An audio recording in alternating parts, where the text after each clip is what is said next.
आजकल आपने देखा होगा कि बहुत सारी ऐसे मतलब कमर्शियल्स आती हैं जिसमें हर एक कंपनी जो है वो इस बात के लिए कहती है कि जो हमारे जो शेयर्स हैं वो ले लिए जाएं और फिर उसके फ़ायदे भी बहुत से बताते हैं।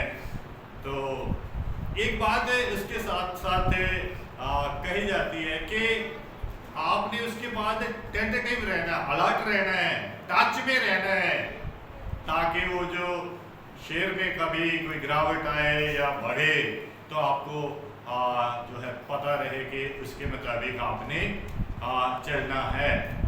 और हम मसीही लोग भी, पासवान लोग भी शेयर देते हैं हम भी। और लेकिन हम जो शेयर देते हैं वो कभी घाटा नहीं उसमें बढ़ता है, वो हमेशा बढ़ते हैं।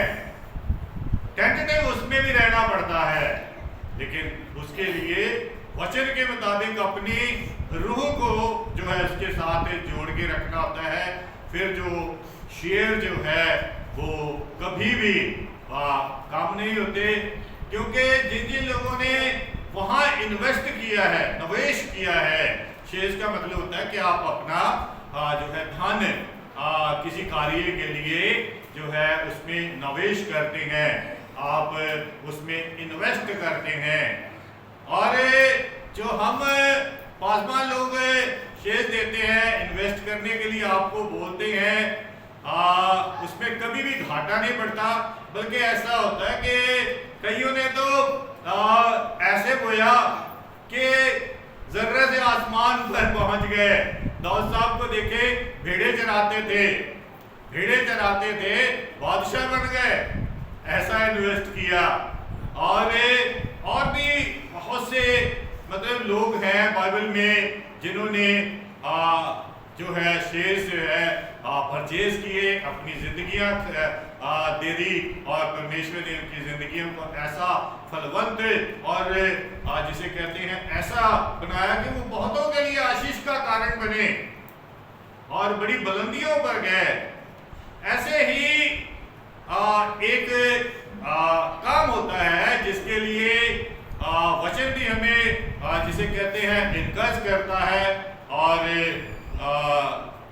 और हम सब भी उसके लिए इनकरेज करते हैं, बढ़ावा देते हैं कि वो काम आप सब करें।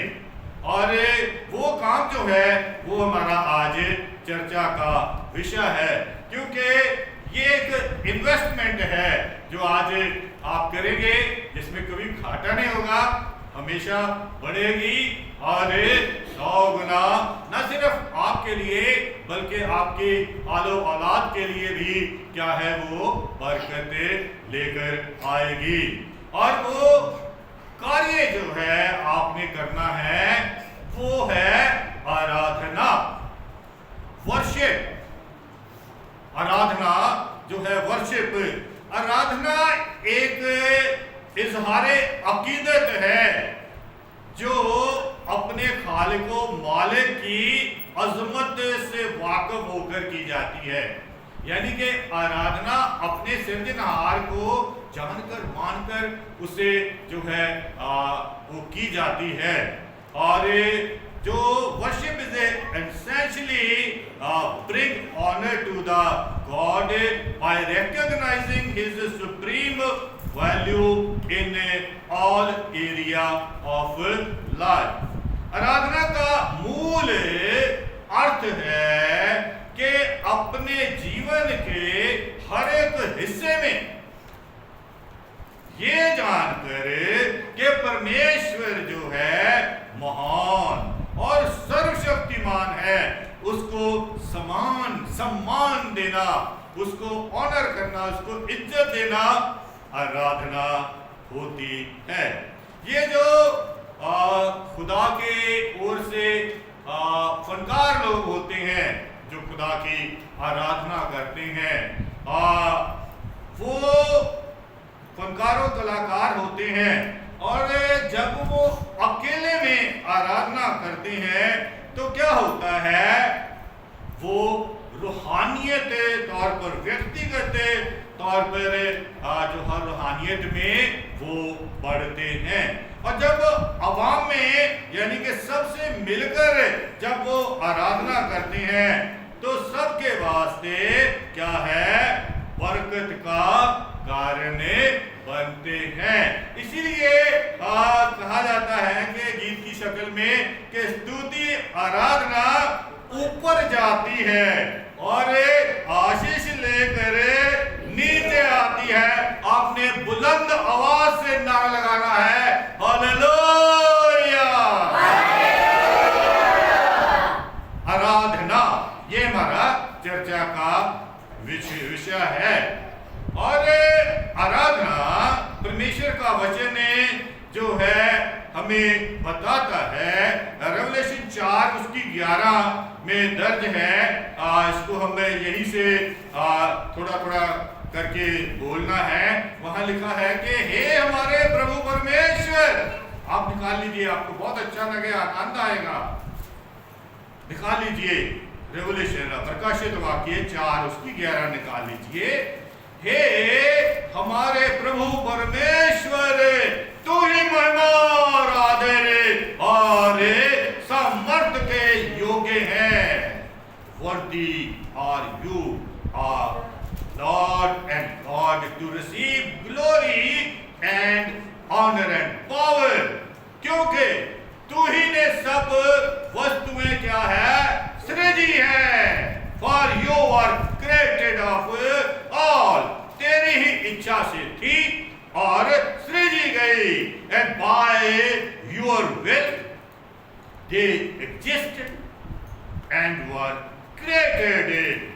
और हम जो मसीही लोग हैं, व्यक्तिगत तौर पर करें या समूही तौर पर करें, इस बात को अपने दिल में रखे हुए उसकी क्या करते हैं, आराधना करते हैं कि वो ही है जो जिसकी आराधना करनी है, क्योंकि उसने सब कुछ बनाया, हमें बनाया और वो जो है पूरी दुनिया का सृजनहार है और हम उसकी आराधना जो है करते हैं अपने दिल में रख के। किसी और को अपने हमारे मन में कुछ नहीं होता है, केवल वो परमेश्वर जो कि सिंहासन पर विराजमान हो जाता है। जब मनुष्य पृथ्वी पर उसकी आराधना करते हैं तो वो विराजमान हो जाता है। वो शर्फ जो आसमान पर उसने फरिश्तों को दिया है कि वो जो 24 घंटे उसके हालेलुया के गीत गाते हैं, जिसको आज तक किसी ने चेंज नहीं किया, क्योंकि वो आसमानी शब्द है। और आज भी जो हालेलुया को हालेलुया ही कह के बोला जाता है, किसी ने इतनी जरूरत नहीं की, हिमाकत नहीं की है, क्योंकि परमेश्वर के शब्द में इतनी ताकत होती है कि उसको आप हिला नहीं सकते। ऐसे ही आराधना होती है जो कि जब की जाती है तो वो अपने सृजनहार को अपने दिल में आदर मान सम्मान देते हुए कि वो ही परमेश्वर है। हालेलुया। और ये जो आराधना है जो परमेश्वर को दिल में रख कि वो परमेश्वर ही सुप्रीम पावर है, उससे ना तो दाएं बाएं ना आगे ना पीछे हमारा कोई नहीं है। एक ही परमेश्वर है जिसकी हम मसीह लोग क्या करते हैं, आराधना करते हैं। और इसी की आराधना करने वाले बहुत बुलंदियों पर पहुंचे हुए हैं और बड़े बड़े काम उनके जीवनों के द्वारा कल भी होते थे। दुष्ट आत्माएं भागती थी। कल भी अलीशा ने जब बुलाया तो लोग आए उनके पास, मदद चाहते थे, फतह चाहते थे, फंसे हुए थे, उलझन में थे, एबिलिटी इतनी नहीं थी उनमें, ठीक नहीं थे, कमजोर थे। लेकिन वो परमेश्वर के दास के पास गए तो उसने आराधना की और पवित्र आत्मा आराधना के द्वारा उतरी और वो फतहयाब हुए। और परमेश्वर के जो भक्त हैं दाऊद साहब,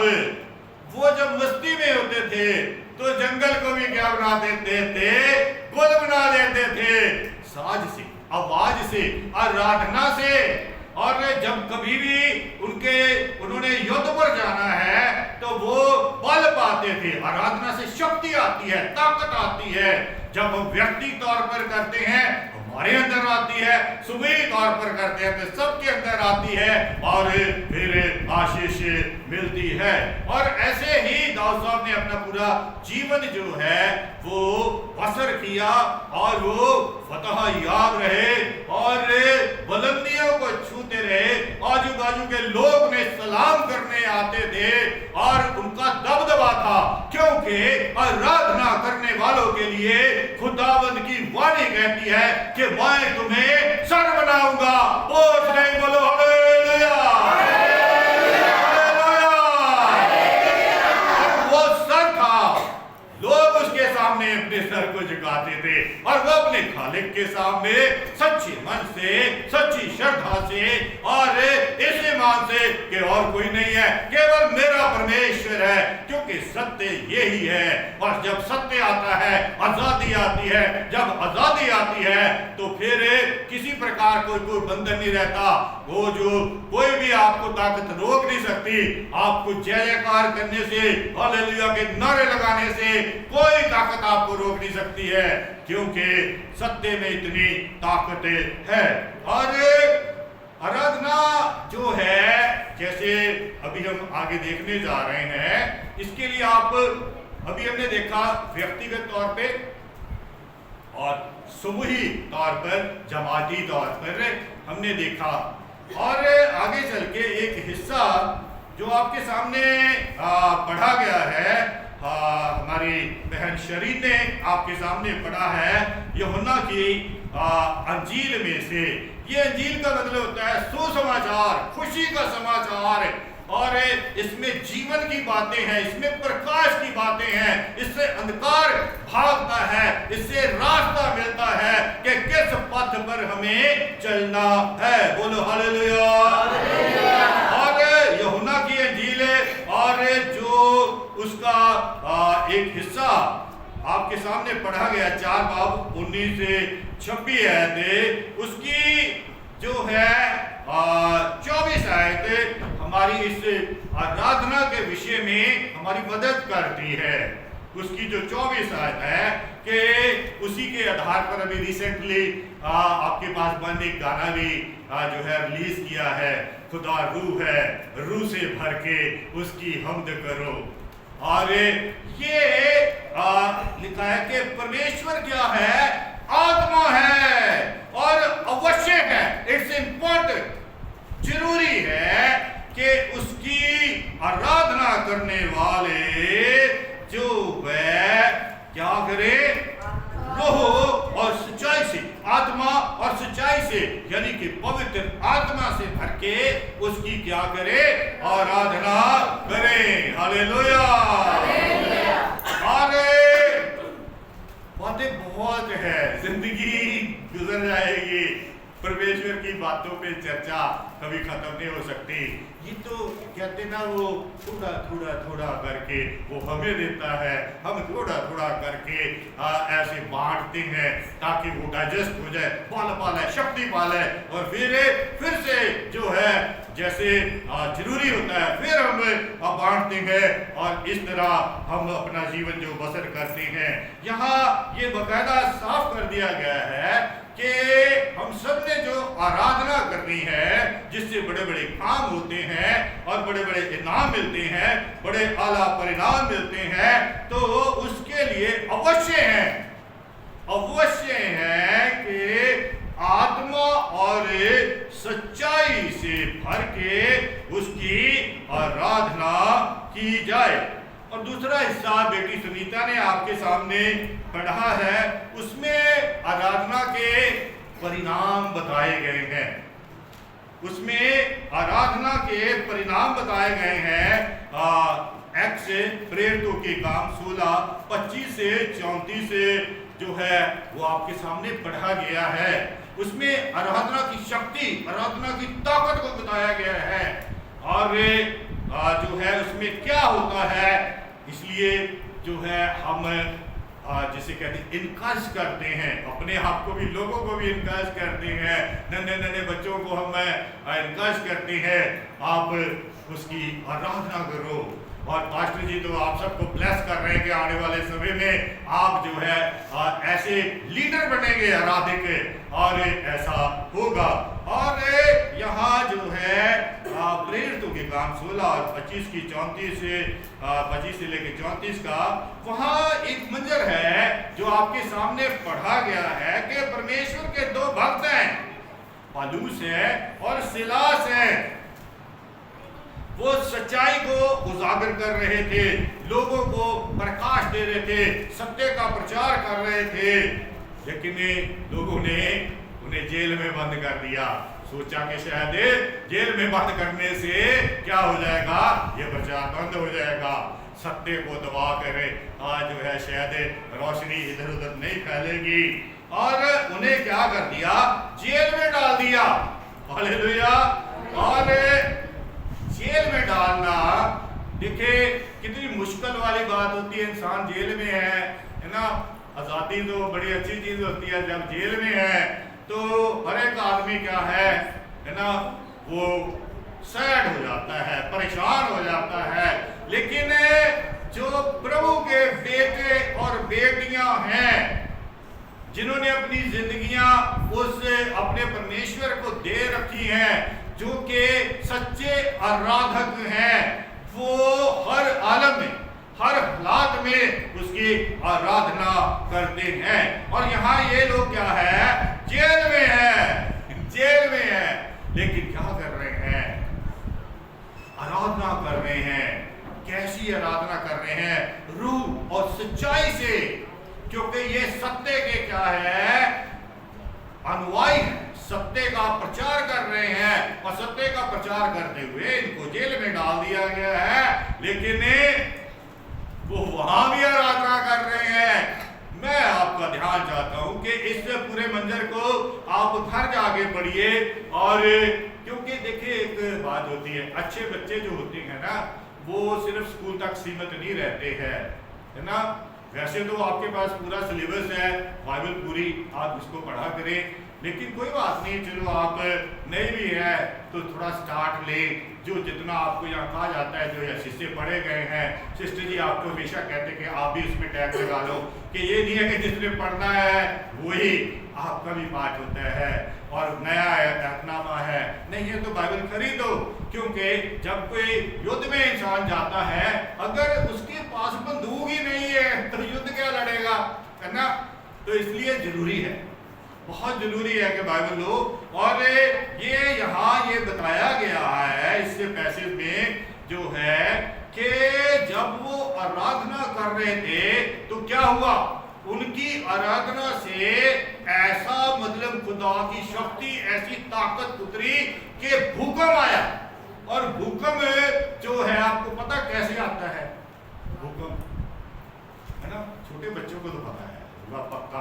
भूकंप तब आता है जब धरती के निचले स्थानों में ना उथल पुथल होती है, हिलजुल होती है, तो भूकंप आता है। यानी कि आराधना से ना सिर्फ जमीन पर बल्कि जमीन के निचले स्थान भी क्या होता है, बोलो हिल जाते हैं, बोलो हालेलुया। आराधना में शक्ति होती है और वो निचले स्थान भी जो है वो क्या हुआ, भूकंप आया, हिल गए। और जब हिल गए तो सब उथल पुथल हो गया।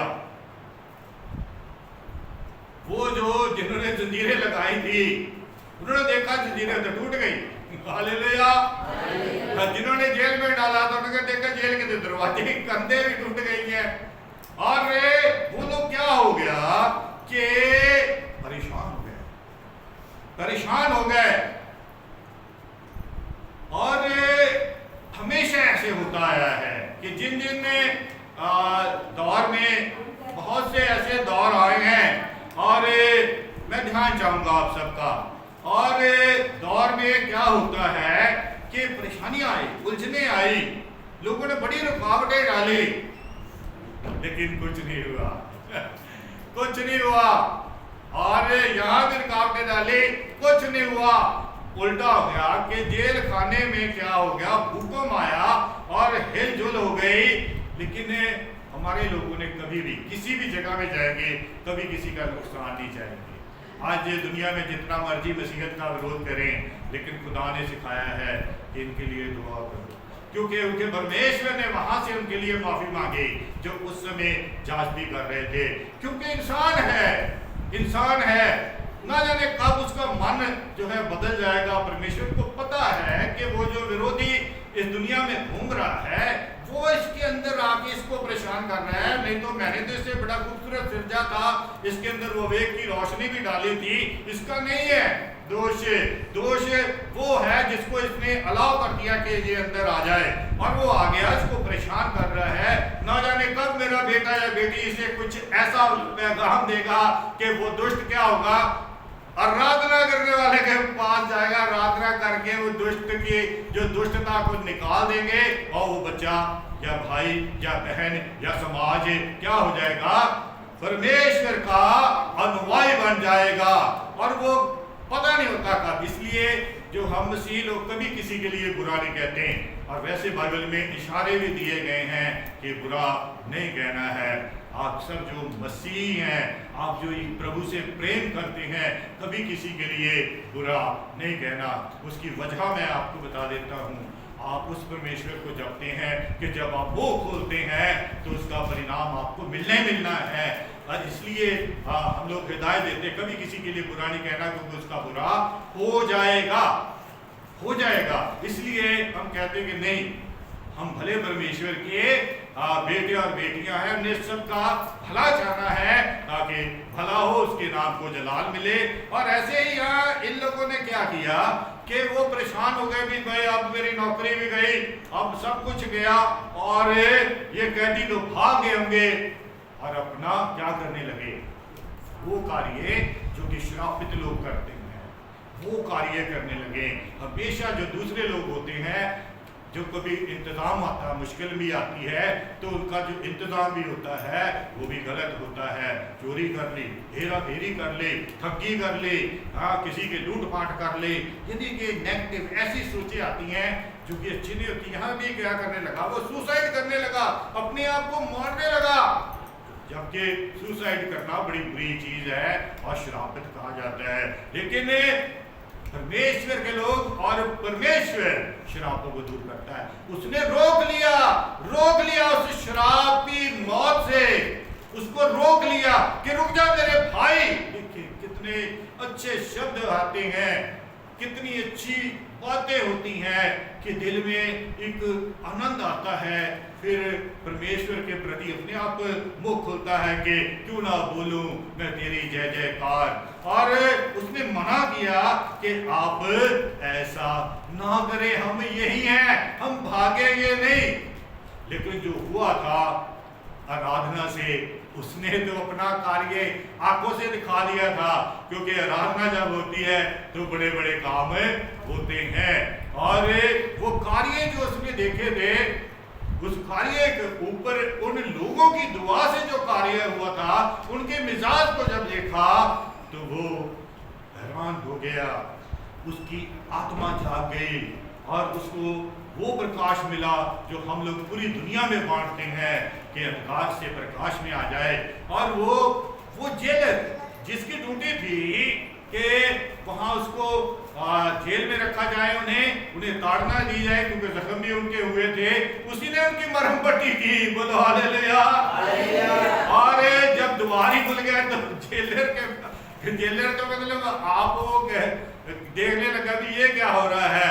वो जेलर जिसका कार्य था कि मतलब भी उनको बांध के रखना, जब उसने देखा भी ये तो इनकी तो जंजीरें सब खुल गई हैं, फिर उसने देखा कि सत्य को कोई बांध नहीं सकता, सत्य को कोई रोक नहीं सकता, और जो प्रकाश है वो उसको कभी भी अंधकार उस पर फतह नहीं पा सकता।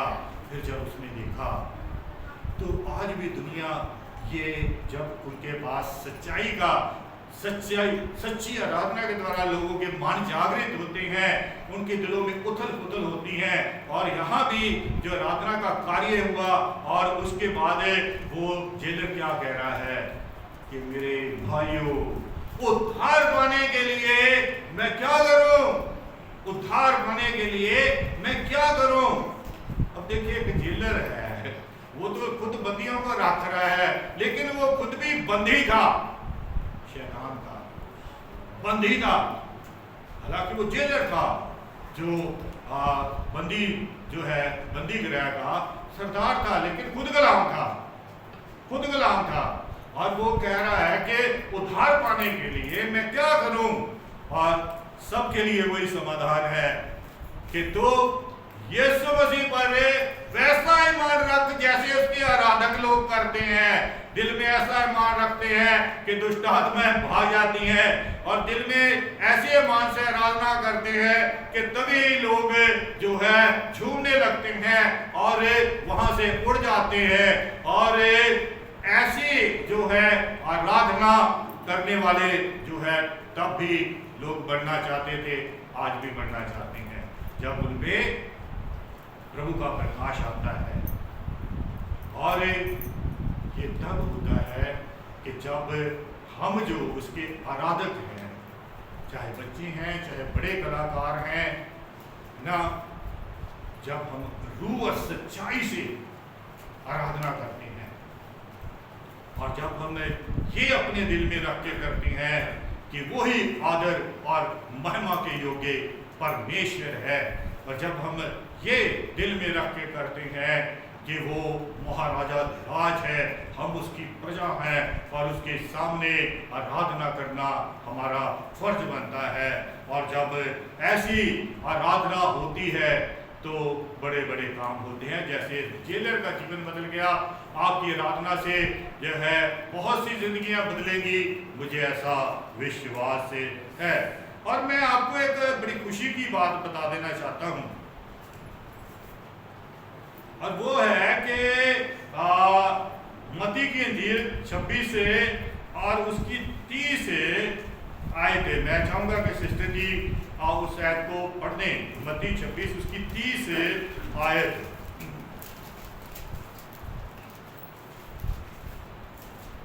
फिर वे भजन गाकर जैतून पहाड़ पर गए। हालेलुया। फिर वे भजन गाकर जैतून पहाड़ पर गए। ये वह कौन है? यीशु मसीह है। हालेलुया। उसकी चेले हैं ना, यीशु मसीह और उसकी चेले हैं। और ये वो समय है जिधर से क्या है, क्रूस की यात्रा आरंभ होनी है। और उन्होंने इस यात्रा का आगाज जो है वो क्या किया? भजन का स्तुति आराधना करके, क्योंकि स्तुति आराधना करने से ऐसा फल मिलता है कि जो जिसे हम कहते हैं कि रास्ता आसान हो जाता है। और उर्दू में हम एक शब्द बोलते होते हैं जादे रहा, यानी कि खुदा बाप जब आप आराधना करते हैं वो आपको जादे राह देता है, आपके सफर की हर जरूरत आपको मतलब भी वो मुहैया करता है। और यीशु मसीह ने क्या किया? ये आराधना अपने साथ चेलों को लेके की, और वो लंबा सफर जो है उसमें चल के क्या किया? प्रभु के नाम को महिमा दी। और परमेश्वर ये चाहते हैं कि हम क्या करें? हम भी ये उस महिला को बता दिया है कि उसके लिए कोई पोजीशन नहीं है, कोई जगह नहीं है। पालूस साहब तो कहते हैं चलते फिरते उसकी आराधना करो, हर वक्त तुम्हारे अंदर जो स्तुति गान होना चाहिए। और ऐसे ही परमेश्वर के लोगों ने जब देखा कि उन्हें उनके सामने एक बड़ा चैलेंज है, तब उन्होंने आराधना की और चैलेंज को जो है उन्होंने लिया और फतह हासिल की। और कभी न जाने कभी गलती भी हो गई तो भी उन्होंने आराधना की, उन्हें माफी भी मिल गई। और जब देखा कि उसने बड़ी बड़ी बरकतें मुझे दी है तो भी उन्होंने आराधना आराधना की और धन्यवाद की भेंट चढ़ाई है। इसलिए परमेश्वर ये चाहते हैं कि हम भी जो है आराधना करें, रूह सच्चाई से करें, ताकि आपके जीवनों के द्वारा क्या है बड़े बड़े काम हो और प्रभु को जो है महिमा मिले, जिससे कि आपके प्रभु का मन प्रसन्न हो और वो आपके जीवन में तमाम उन बरकतों को देके जिनकी आप तलब करते इच्छा करते हैं, वो आपको देके आपको आनंदित करेगा। धन्यवाद।